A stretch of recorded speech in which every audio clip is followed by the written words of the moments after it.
రాజ్యాంగ అత్యున్నత పదవి రాష్ట్రపతి అయితే రెండవ అత్యున్నత పదవి ఉపరాష్ట్రపతి. ఈ ఉపరాష్ట్రపతి పదవి కోసం హోరాహోరా జరిగిన పోరులో ఎన్డీఏ అభ్యర్థి సిపి రాధాకృష్ణన్ ఘన విజయం సాధించారు. అయితే ఈ ఘన విజయంతో పాటు ఉపరాష్ట్రపతి ఎన్నిక ఎన్నో చర్చలకు వేదిక అయింది. ఈ ఎన్నికకు ఎందుకు ఇంత ప్రాధాన్యత ఉంది అనేది తెలుసుకునే ముందు ఒకసారి ఉపరాష్ట్రపతుల చరిత్ర ఏందో తెలుసుకుందాం. రెండవ అతిపెద్ద రాజ్యాంగ పదవి అయినటువంటి ఉపరాష్ట్రపతి పదవి సాధారణంగా అత్యున్నత రాష్ట్రపతి పదవికి ఒక మార్గంగా చెప్పుకోవచ్చు. మొదటి నుంచి కూడా ఉపరాష్ట్రపతి అయిన ప్రతి వ్యక్తి రాష్ట్రపతి అవ్వడానికి చాలా అవకాశాలు ఉంటాయి. అందుకే ఉపరాష్ట్రపతి పదవికి అంత విలువ, అంత డిమాండ్ ఏర్పడింది. అందుకే బలం లేదు అని తెలిసినా కూడా విపక్షం తన అభ్యర్థిని నిలబెట్టి గెలుపు కోసం ప్రయత్నం చేసింది.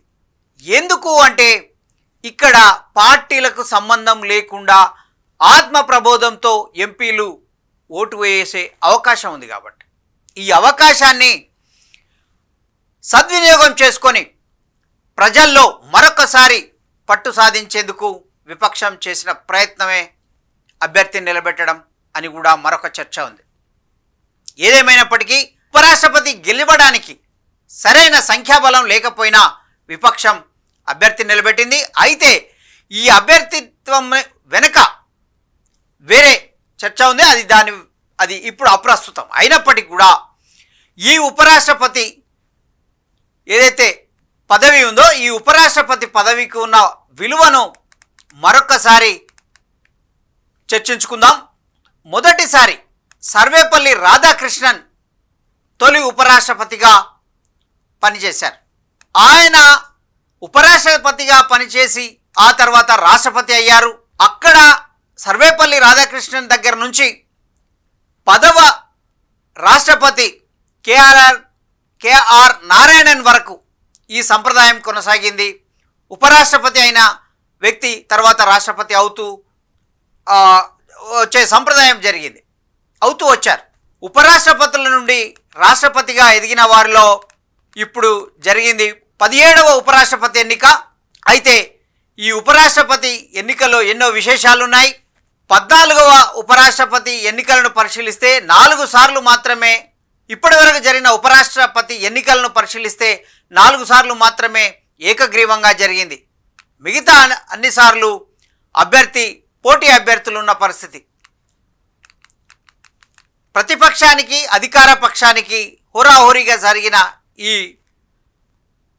ఎన్నికల్లో అధికార పక్షాందే పైచేయి అవుతూ వస్తూ ఉంది. అలాగే ఈసారి కూడా ఎన్డీఏ అభ్యర్థి గెలుపు వరించింది. ఎన్డీఏ అభ్యర్థి సిపి రాధాకృష్ణనే ఘన విజయం సాధించడం జరిగింది. కొత్త ఉపరాష్ట్రపతిగా ఎన్నిక కావడం జరిగింది. మరొక విషయం చూసుకున్నట్లయితే సర్వేపల్లి రాధాకృష్ణన్ తర్వాత ఎవరైతే రాష్ట్రపతిగా ఎన్నికయ్యారో వారి జాబితాలో జాకీర్ హుస్సేన్, వివి గిరి, ఆర్ వెంకట్రామన్, శంకర్ దయాళ్ శర్మ, కేఆర్ నారాయణన్ వీళ్ళంతా ఉన్న పరిస్థితి. మొత్తం 6 మందికి ఆ అవకాశం దక్కిన పరిస్థితి. ఆ తర్వాత 11వ రాష్ట్రపతి ఎన్నికల నుంచి నేటి వరకు డైరెక్ట్గా అభ్యర్థులు రాష్ట్రపతులు అవుతున్నారు. 11వసారి ప్రధానంగా అప్పటి ఉపరాష్ట్రపతి కృష్ణకాంత్ రాష్ట్రపతి కావాలని ప్రయత్నం చేశారు, ఆశించారు. కానీ అప్పుడు అనూహ్యంగా నేషనల్ ఫ్రంట్ ప్రభుత్వం మిసైల్ మ్యాన్ అని చెప్పుకునే ఏపీజే అబ్దుల్ కలాం శాస్త్రవేత్తను రాష్ట్రపతి చేయడం జరిగింది. అలాగా తనకు రాష్ట్రపతి అవకాశం దక్కలేదన్న ఒక మనస్తాపంతో ఆయన కొద్ది రోజులకే ఉపరాష్ట్రపతి పదవిలో ఉండగానే మరణించడం జరిగింది. ఆయనకు మన తెలుగు ప్రాంతం అలాగా అప్పటి ఉమ్మడి ఏపీ రాజధాని హైదరాబాద్తో ప్రత్యేక అనుబంధం ఉంది. ఆయన మూసీ నది ఒడ్డున ఉన్నటువంటి బాపుఘాట్ ఏదైతే మహాత్మా గాంధీ జాతిపిత మహాత్మా గాంధీ సమాధి ఉందో ఆ సమాధి ఒక అనామకంగా ఉండేది. కొందరు స్వాతంత్ర సమరయోధులు మాత్రమే అక్కడ వెళ్ళి జయంతులకు వర్ధంతులకు నివాళులు అర్పించేవారు. ఆ సమాధి ఒక చరిత్రాత్మకమైంది. ఎందుకంటే మహాత్మా గాంధీ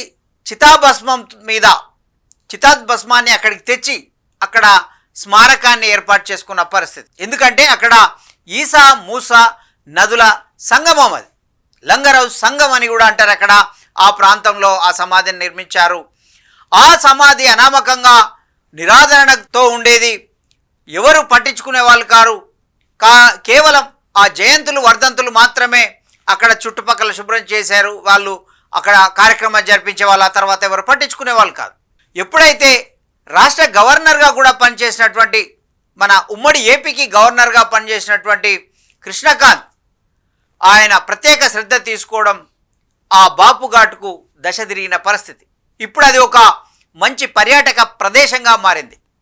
అప్పటి సీఎం కోట్ల విజయభాస్కర్ రెడ్డి సహకారంతో ఆయన ప్రత్యేక నిధులు 10 కోట్ల నిధులను మంజూరు చేయించి అక్కడ పర్యాటక నిర్మాణాలను, దర్శనీయ స్థలాలను, పార్కులను ఏర్పాటు చేయడం జరిగింది. ఆయన ప్రత్యేక శ్రద్ధ వలనే బాపుఘాట్ ఈరోజు ఈ రకంగా సుందరంగా ఏర్పడ్డ పరిస్థితి. అందుకే ఆయన స్మారకంగా మన హైదరాబాద్లో కృష్ణకాంత్ పార్క్ కూడా ఏర్పడిన పరిస్థితి. ఇంతటి అనుబంధం ఆయనకు ఈ రాష్ట్రంతో, హైదరాబాద్తో పెనవేసుకుపోయిన పరిస్థితి. తర్వాత క్రమంలో ఆయన ఉపరాష్ట్రపతి కావడం, రాష్ట్రపతి పదవిని ఆశించినప్పటికీ కూడా అది దక్కకపోవడంతో ఆయన అకాల మరణం చెందినట్లు, పదవి కాలంలోనే మరణించినట్లు మనకు తెలుస్తూ ఉంది. మొత్తం మీద చూసుకున్నట్లయితే ఈ ఉపరాష్ట్రపతి ఎన్నికలు ఎవరు ఎన్నుకుంటారు ఉపరాష్ట్రపతిని అంటే, లోక్సభ రాజ్యసభ సభ్యులు ఉండేటటువంటి ఎలక్టోరల్ కాలేజీ ఈ రాష్ట్రపతిని ఎన్నుకుంటుంది. అందులో లోక్సభ రాజ్యసభ సభ్యులే ఉంటారు. వారి ఓటు మాత్రమే ఉపరాష్ట్రపతికి, వారు మాత్రమే ఓటు వేసే అవకాశం ఉంటుంది ఉపరాష్ట్రపతి ఎన్నికల్లో. ఈసారి కూడా అదే జరిగింది. ఇది రహస్య బ్యాలెట్ విధానంలో నడుస్తుంది. ప్రథమ ప్రాధాన్య ఓటు విధానంలో ఉంటుంది. ఎవరైతే ఇద్దరు అభ్యర్థులకు సమాన ఓట్లు వస్తాయో అప్పుడు ద్వితీయ ప్రాధాన్య ఓటును మాత్రం పరిగణలోకి తీసుకుంటారు. అప్పటి వరకు అవసరం ఏర్పడదు. ప్రథమ ద్వితీయ ప్రాధాన్యాలు మాత్రమే అక్కడ ఉంటాయి. అదేవిధంగా ఉపరాష్ట్రపతి కృష్ణకాంత్ రాష్ట్రపతి పదవిని ఆశించినప్పటికీ దక్కపోవడంతో పాటు అదే పరిణామంలో ఆయన ఏపీజే అబ్దుల్ కలాం రాష్ట్రపతి కావడం జరిగిపోయిన పరిస్థితి. అదొక చారిత్రాత్మక ఘట్టం. తరువాత కాలంలో సోషలిస్ట్ నేత అయిన ఈ కృష్ణకాంత్ గురించి మరొక అంశం ఏం చెప్పుకోవచ్చు అంటే, సోషలిస్ట్ నేత, గాంధేయవాది కావడం వల్ల ఆయన బాపుఘాట్ అభివృద్ధిని ప్రత్యేక శ్రద్ధ పెట్టి చేయించిన పరిస్థితి. అలాగే కృష్ణకాంత్కు ఇక్కడున్న ఈ ప్రాంతంతో ఉన్న అనుబంధం తెలుసుకున్నాం. ఆ బాపుఘాట్ ప్రాజెక్టు ఏర్పాటు చేయడానికి ఉన్న నేపథ్యాన్ని కూడా మనం తెలుసుకున్నాం. ఆ తర్వాత గాంధీజీ అస్థికలపై నిర్మించిన ఈ చారిత్రాత్మక ప్రదేశానికి ఉన్న విశేషాన్ని, ప్రత్యేకతను ఆయన గుర్తించేంత వరకు కూడా ఇక్కడి సమాజానికి తెలియని పరిస్థితి. ఇప్పుడు అది అందరికీ సుపరిచితమైనటువంటి ఒక చారిత్రాత్మక ప్రదేశంగా అందుబాటులోకి వచ్చింది. అలాగే డైరెక్ట్గా ఇలాగే ఏపీజే అబ్దుల్ కలాంతో పాటు ఆ తర్వాత ప్రతిభా పాటిల్, ప్రణబ్ ముఖర్జీ, రామ్నాథ్ కోవింద్, ప్రస్తుతం ఉన్న రాష్ట్రపతి ద్రౌపది ముర్ము, వీరంతా కూడా ప్రత్యక్షంగా వచ్చిన వారే.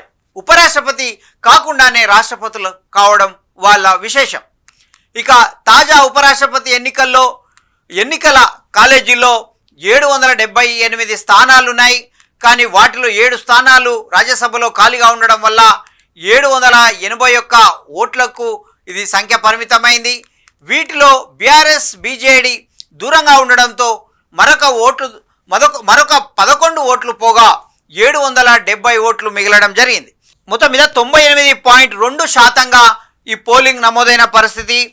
అలాగే విపక్ష అభ్యర్థికి 300 ఓట్లు వచ్చాయి. అదే ఎన్డీఏ అభ్యర్థికి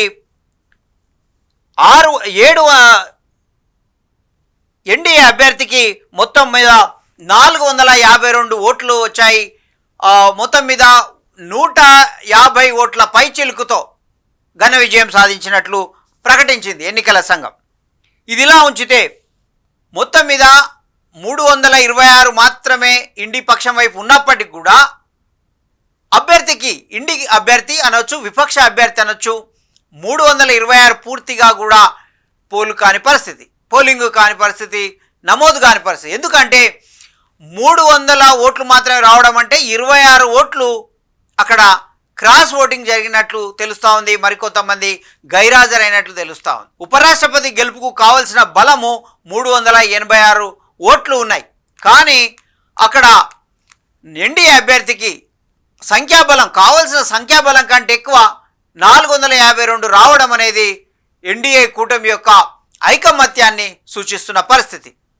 ఎన్డీఏ కూటమికి అయితే మొత్తం మీద ప్రధానంగా క్రాస్ ఓటింగ్ ఆశతో ఇండి కూటమి దిగింది, కానీ ఫలించలేదు. ఆ క్రాస్ ఓటింగ్ ఎన్డీఏ అభ్యర్థికే లాభించినట్లుగా, అనుకూలించినట్లుగా కూడా మనకు తెలుస్తూ ఉంది. పోలింగ్ జరిగిన సరళిని బట్టి చూస్తే మొత్తం మీద చూసినట్లయితే ఉపరాష్ట్రపతి ఎన్నిక హోరాహోరీగా ఒక సిద్ధాంతంగా, సుదీర్ఘకాలం తర్వాత సిద్ధాంత వైరంగా ఏర్పడ్డ ఒక జాతీయవాది అలాగే ఉదారవాది మధ్య జరిగిన ఈ ఉపరాష్ట్రపతి ఎన్నిక ఫలితం అయితే తేలిపోయింది. కానీ ఉపరాష్ట్రపతి ఎన్నిక ఎన్నో చర్చలకు, ఎన్నో ప్రశ్నలకైతే వేదికైన పరిస్థితి. ఇక ముందు ఈ ఉపరాష్ట్రపతి ఎన్నిక ఏకగ్రీవంగా అవుతుందా, ఇలాగే పోటీ అభ్యర్థులతో కొనసాగుతుందా అనేది వేచి చూడాల్సిందే. ఏదేమైనప్పటికీ కూడా ఒక రాజ్యాంగ రెండో అత్యున్నత పదవికైతే జరిగిన పోరులో ఫలితం స్పష్టమైపోయింది. ఎన్డీఏ అభ్యర్థిని గెలుపు వరించింది. ఇది మొత్తం మీద ఉపరాష్ట్రపతి ఎన్నిక అనేక విశేషాలు, ప్రత్యేకతలతో కూడుకున్న పరిస్థితి మనకు తెలుస్తూ ఉంది. ఓటు స్టూడియో చూస్తూనే ఉండండి 99 టీవీ.